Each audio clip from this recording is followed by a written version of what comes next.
औज़ु बिल्लाहि मिनश्शैतानिर्रजीम बिस्मिल्लाहिर्रहमानिर्रहीम अलिफ लाम मीम ज़ालिकल किताबु ला रैब फ़ीह। ये ऐसी किताब है कि इसमें कोई शक शुबा नहीं है। हुदल लिल मुत्तक़ीन, और इसमें खुदा ताला से डरने वालों के लिए हिदायत है। अल्लज़ीना युमिनून बिल गैब, जो अल्लाह ताला पर गैब तरीक़े से ईमान लाते हैं। व युक़ीमूनस सलात, और नमाज को कायम करते हैं। व मिम्मा रज़क़नाहुम, और जो कुछ हमने उनको रिज़्क़ दिया है, युनफ़िक़ून, वो उसमें से खर्च करते हैं। अलिफ लाम मीम ये हुर्फ़ मुक़त्तियात हैं। ज़ालिका किसी दूर की चीज़ की तरफ इशारे के लिए आता है, और किताब से मुराद यहाँ पर कुरान मजीद है। ला रैबा के माने शक और शुबे के हैं। इसका मतलब ये है कि ये ऐसी किताब है, ये ऐसी कुरान मजीद है जिसमें कोई शक शुबा नहीं है। इसमें कुरान की तरफ इशारा करना मकसद है, जो लोगों के सामने है कि सूरह फातिहा में जिस सिरात मुस्तकीम की दरख्वास्त की गई थी, सूरह फातिहा में जिस दुआ की दरख्वास्त की गई थी, ये सारा कुरान मजीद उस दुआ का जवाब है कि अल्लाह ताला फरमा रहे हैं कि हमने तुम्हारी दुआ सुन ली और कुरान हमने तुम्हारे लिए भेज दिया है, जो हिदायत का सरचश्मा है। जो शख्स हिदायत चाहता है वो इसको पढ़े, इसमें गौर फ़िक्र करे और इसको समझे और इस पर अमल करे। फिर अल्लाह ताला इरशाद फरमाते हैं कि इस कलाम में कोई शक शुबा नहीं है, यानी ये अल्लाह ताला का कलाम है, ये किसी बशर का कलाम नहीं है, ये किसी इंसान का कलाम नहीं है कि इसमें कोई कमी हो, बल्कि ये कलाम ख़ुद अल्लाह ताला का है, तो इसमें किसी शक शुबे की कोई गुंजाइश नहीं है। हुदल लिल मुत्तक़ीन, और इसमें खुदा ताला से डरने वालों के लिए हिदायत है। ये हिदायत अल्लाह ताला से डरने वालों के लिए है। कुरान की हिदायत सिर्फ़ इंसानों के लिए ही नहीं है, ये हिदायत आम है और ये पूरी कायनात के लिए है, पूरे आलम के लिए है। ख़ास हिदायत जो आखिरत की निजात का ज़रिया बने, वो मुत्तक़ीन का ही हिस्सा है।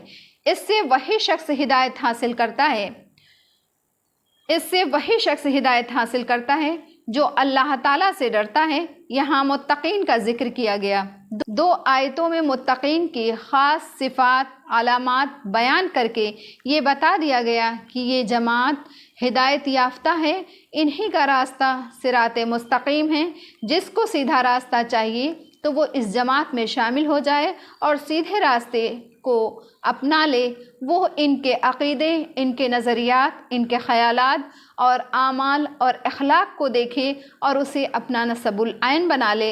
यही वजह है कि मुत्तक़ीन की सिफ़ात ज़िक्र करने के बाद अल्लाह ताला इरशाद फरमाते हैं, उलाइका अला हुदम मिर रब्बिहिम व उलाइका हुमुल मुफ़्लिहून, कि यही लोग सीधी राह पर हैं अपने रब की तरफ से, और यही लोग पूरी तरह से कामयाब होने वाले हैं।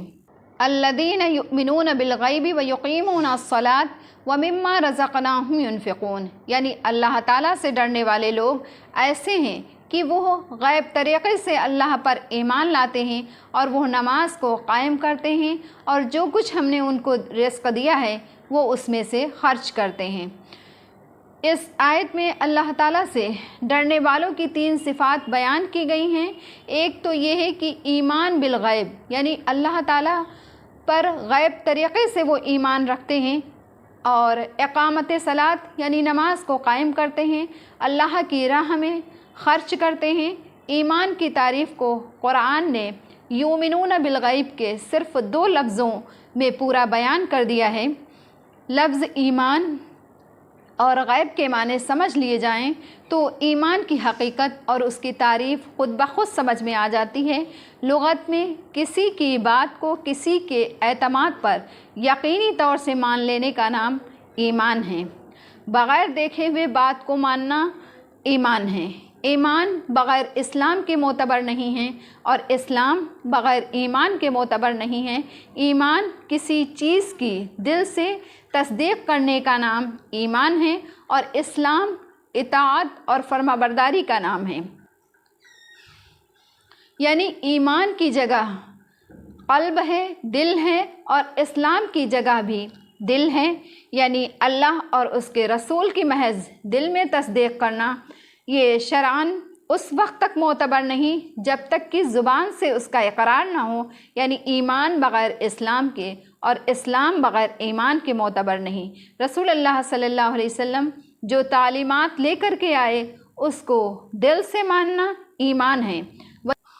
وَيُقِيمُ الصَّلَاةَ، نماز کو قائم کرتے ہیں، یعنی کہ نماز کو درست کرنے کا نام اقامت ہے، یعنی کہ جس میں نماز کے تمام فرائض، نماز کے تمام واجبات اور اس کے مستحبات آ گئے کہ ان تمام کی رعایت کرتے ہوئے وہ نماز کو قائم کرتے ہیں اور وہ مال کو اللہ کے راستے میں خرچ کرتے ہیں، یعنی کہ جو مال ہوتا ہے تو وہ اس کو اپنی ملکیت نہیں سمجھتے بلکہ وہ مال کو اللہ کی راہ میں بھی خرچ کرتے ہیں۔